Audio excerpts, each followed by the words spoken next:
नमस्कार मु सिद्धांत प्रिय दर्शक बंधु जीवंत आहार को मु आपण मानकु स्वागत जनाए। आसंतु आजिर ध्यान निमंते पवित्र बाइबल रु जेसाया पुस्तक 34 अध्याय 1 पदरु 17 पद पर्यंत पाठ करिबा। आजिर मुख्य प्रसंग हेउची ईश्वरंक उपरे समस्त विषय न्यस्त करिबा। एठारे ए प्रकार लिखा जाए, हे देशीय गण निकट को आसी श्रवण कर, हे गोष्ठीय गण तुम्हें माने मनोयोग कर, पृथ्वी और तत्पूर्णता श्रवण करू, जगत और तदुत्पन्न सकल पदार्थ श्रवण करू। कारण देशीय समस्तक प्रतिकूल रे सदाप्रभुंकर क्रोध और सेमानकर समस्त सैन्य सामंतर प्रतिकूल रे ताहांकर प्रचंड कोप अछि। से सेमानंकु संपूर्ण रूपे विनाश करियछंती, से सेमानंकु हत हेबा निमंते समर्पण करियछंती। सेमानकर हत लोक माने बाहरे निक्षिप्त हेबे, सेमानक सबरु दुर्गंध उठिबो और सेमानक रक्त रे पर्वत मान तरली जीवो।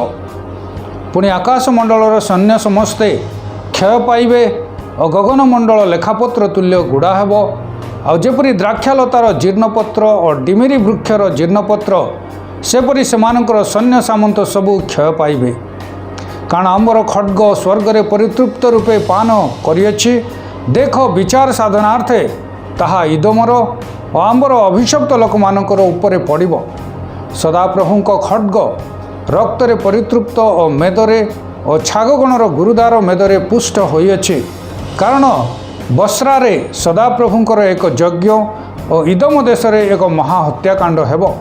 पुणी सेमानंक वन्य गरु वृषभ संगे युवा वृष आसिबे, तहिरे सेमानंक देश रक्त रे मत और सेमानंक धूली मेदरे पुष्ट हेबो। कारण यह सदाप्रभुंकर प्रतिशोधर दिन, यह सियनर विवाद संबंधी प्रतिफलर वर्ष। पुणी तहिर स्रोत सबू झुणारे और तहिर धूली गंधकरे परिणत हेबो और तहिर भूमि प्रज्वलित झुणा हेबो। ताहा दिवारात्र निर्वाण नहिबो, तहिर धूम सदाकाल उठिबो।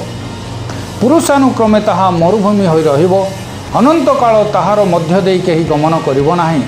मात्र पानी भेड़ा और झिंक ताहा अधिकार करिवे, आउ पेचा और डामरा काउ तहि मध्य रे वास करिवे।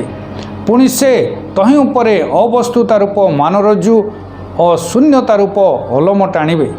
सेमाने तहिर कुलीन मानंकु राजत्व करिबाकु डाकिबे, मात्र केही सेठारे नथिबे और तहिर अधिपति समस्ते लुप्त हेबे।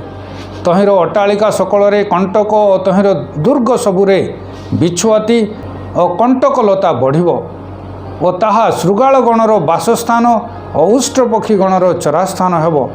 पुणी सेठारे वन्य पशुगण और केन्दुआ मानक संगे मिलिबे और छाग देवता आपना संगी की डाकिबे। आहुरी निशाचर सेठारे बास करी विश्राम स्थान पाइबो। से स्थान रे डिया सर्प अपना बसा करी डिंब देव और छुआ फुटाई अपना छाया तले एकत्र करिबो। आहुरी चिल माने प्रत्येके अपना अपना संगिनी सहित सेठारे एकत्र हेबे। तुम्बे माने सदाप्रभुंक पुस्तकरू अनुसंधान करी पाठ कर। सेमानक मध्यरु केही अनुपस्थित नहिबे, केही अपना संगिनी विहीन नहिबे। कारण मो मुख द्वारा से यह आज्ञा करियछंती और ताहांकर आत्मा सेमानकु संग्रह करियछि। पुणी से सेमानक निमंते गुलिबांट करियछंती और ताहांकर हस्त परिमापक रज्जु द्वारा ता विभाग करी सेमानकु देइअछि। सेमाने ताहा सदाकाल अधिकार करिवे, सेमाने पुरुषानुक्रमे तहि मध्यरे वास करिवे। प्रभु आमानकु ए पठित वाक्य रे आशीर्वाद करंतु। प्रिय दर्शक बंधु, आसंतु आजिर पठित अंश को ध्यान करिबा। ईश्वर को विरोध करुवा देशगुड़ी को से विचार करेंगे। सेमाने उपासना करुवा समस्त प्रतिमा गुड़िक विनष्ट हेबे और केवल ईश्वर उन्नत हेबे। समस्त देशगुड़िक मध्य इदम अधिक कठोर भाव में दंडित हेबो। कारण से बारंबार इस्राएल को प्रतारणा और विरोध करथिला। जो माने इदम परी निजको शक्तिशाली बोली मने करुथिले, से समस्त विचारित और हत हेबे। परिशेष रे इदम गोटे अनुर्वर वर्जित देश रे परिणत हेबो, जोठारे केवल हिंस्रक पशु और वन्य जंतु गुड़िक भ्रमण करिवे। एही पठित अंशरे आसंतु देखिबा ईश्वर एठारे किए अटंते। ईश्वर ताहांक विरुद्धाचरण और ताहांक लोकमानंकु आक्रमण करुवा समस्त शक्तिशाली देशगुड़िकर विचार करती। जदि आम मैंने यह विश्वास करूँ ତେବେ ଉପସ୍ଥିତ କୌଣସି ଜଟିଳ ପରିସ୍ଥିତିରେ ମଧ୍ୟ ଆମମାନେ ବିଚଳିତ ହେବା ଉଚିତ ନୁହେଁ। ଆମମାନଙ୍କ ଶତ୍ରୁମାନଙ୍କୁ ଯେ ବିଚାର କରନ୍ତି ସେହି ଈଶ୍ୱରଙ୍କ ଉପରେ ସମସ୍ତ ବିଷୟକୁ ନ୍ୟସ୍ତ କରି ଆମ୍ଭେମାନେ କୁକ୍ରିୟାକୁ ସୁକ୍ରିୟା ଦ୍ୱାରା ଜୟ କରି ଜୀବନଯାପନ କରିବା ଉଚିତ। ପ୍ରିୟ ଦର୍ଶକ ବନ୍ଧୁ, ଆଜି ଈଶ୍ୱର ଆମମାନଙ୍କୁ ଏହି ଶାସ୍ତ୍ରାଂଶରୁ କ'ଣ ଶିଖାନ୍ତି ତାହା ଚିନ୍ତା କରିବା। ଈଶ୍ୱରଙ୍କୁ ଅବମାନନା କରୁଥିବା ଲୋକମାନଙ୍କ ପାଇଁ ଦଣ୍ଡର ଦିନ ତାହାଙ୍କଠାରେ ନିର୍ଭର କରୁଥିବା ଲୋକମାନଙ୍କ ନିମନ୍ତେ ତାହା ବିଶ୍ରାମର ଦିନ ହେବ। ଏହି ଦିନକୁ ଆନନ୍ଦରେ ସ୍ୱାଗତ କରିବା ପାଇଁ ଆମ୍ଭେମାନେ ଆଜି ପ୍ରସ୍ତୁତ ଅଛୁ କି? ଆସନ୍ତୁ ଆମ୍ଭେମାନେ କ୍ଷଣିକ ସୁରକ୍ଷା ନିମନ୍ତେ ଈଶ୍ୱରଙ୍କ ଇଚ୍ଛାକୁ ଅବମାନନା କରିବାର ମୂର୍ଖତା ନ କରୁ। ପ୍ରଭୁ ଆଜି ଆମମାନଙ୍କୁ ଏହି ଧ୍ୟାନରେ ଆଶୀର୍ବାଦ କରନ୍ତୁ।